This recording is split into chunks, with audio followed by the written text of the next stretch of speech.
Hello everyone, আজকে আমাদের সাথে একজন সাকসেসফুল স্টুডেন্ট এবং তার বেবি রয়েছে। তারা মালয়েশিয়াতে পিএইচডি করতে যাচ্ছে। তো আজকের এই ভিডিওর মাধ্যমে অ্যাকচুয়ালি আমাদের স্টুডেন্ট শেয়ার করবে তার এক্সপিরিয়েন্স কেমন ছিল আমাদের সাথে, এবং সে কোন ইউনিভার্সিটিতে অ্যাপ্লাই করেছে, কোন সাবজেক্টের উপর সে পিএইচডি করতে যাচ্ছে, এভরিথিং আমরা জানতে পারবো তার মাধ্যমে। চলুন তাহলে তার সাথে কথা বলা যাক। কেমন আছেন? ভালো। আপনার নাম? মেহেরুন্নেসা। ওকে, আপনি কোন ইউনিভার্সিটিতে অ্যাপ্লাই করেছেন পিএইচডির জন্য?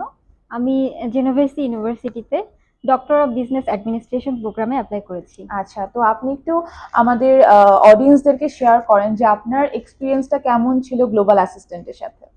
Thank you.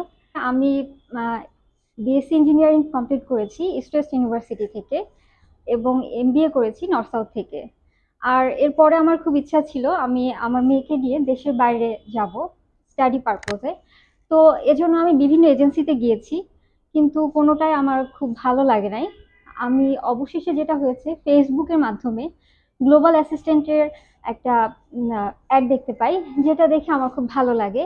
তারপর আমি হোয়াটসঅ্যাপ নাম্বারে কমিউনিকেশন করার পরও আমার যেটা অনেক ট্রাস্টওয়ার্দি মনে হয়, অনেক গোছালো সুন্দর কমিউনিকেশন ছিল, যার কারণে যেটা হয়েছিল আমি আহ, এখানে আমাদের গ্লোবাল অফিস জি ভিজিট করেন। অফিসে আসি। তো অফিসে এসে আমার যেটা ছিল যে আরো ভালো ছিল আমার ফিডব্যাকটা। এখানে ভাইয়ার সাথে আমার কথা হয়েছিল, খুব আপনার যে ভালো। কনসালটেন্ট। হ্যাঁ, আমার কনসালটেন্ট ছিল ফারহান ভাইয়া, খুব ভালো আর কি। ভাইয়া আমাকে সবকিছু গাইড বোঝালো। করেছে। জি। তারপর আরো যেটা যে আমার অ্যাপ্লিকেশন প্রসেসে আমার এখানকার আরো যারা যারা কনসালটেন্ট ছিল, মানে সবাই অনেক এক্সপেরিয়েন্সড, সবাই অনেক কোঅপারেটিভ। হ্যাঁ, মানে সবাই এত, যার যার সাথে আমার কমিউনিকেশন হয়েছে খুব ভালো লেগেছে। তো যেটা হয়েছে ফাইনালি আমি ভিসার জন্য অ্যাপ্লাই করার পরে জাস্ট উইদিন 2 days এর মধ্যে আমার এবং আমার মেয়ের ভিসা হয়ে ভিসা হয়ে গিয়েছে। গিয়েছে। জি। অ্যান্ড তাদের কিন্তু কোনো এম্বাসি ফেস করতে হয়নি। আপনারা হয়তো অনেকেই জানেন, যারা পিএইচডির জন্য মালয়েশিয়াতে অ্যাপ্লাই করে তাদের কিন্তু এম্বাসি ফেস করতে হয় না।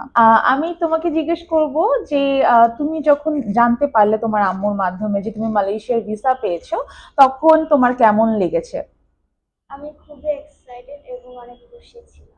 Thank you so much. আমি বলবো যারা আপনারা মালয়েশিয়াতে পড়াশোনা করতে আসতে চাচ্ছেন, তারা কিন্তু যোগাযোগ করতে পারেন গ্লোবাল অ্যাসিস্ট্যান্ট এডুকেশন কনসালটেন্টের সাথে। আমরা আপনাদেরকে সর্বোচ্চ সহযোগিতা করার চেষ্টা করব। Thank you so much for watching this video.